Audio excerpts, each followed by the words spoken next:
ادا احترام میکنم زعیم عالی مقام حضرت آیت الله العظما امام سید مجتبی حسینی خامنه ای.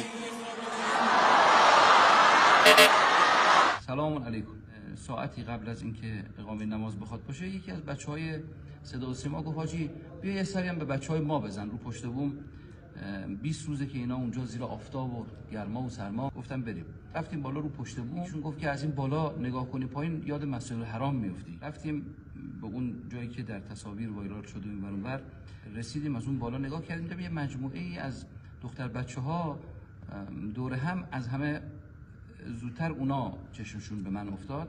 شروع کردن دختر بچه‌های شاید دبستانی یا مثلا راهنمایی بودن، به طرف من دست تکون دادن. من تا دستمو بالا بردم طرف اینا بای بای کنم، یه دفعه تمام جمعیتی که توی مصلی نشسته بود به تصور این که آقا تشریف آوردن از جا کنده شدن. متوجه قضیه شدم که اینا اشتباه گرفتن.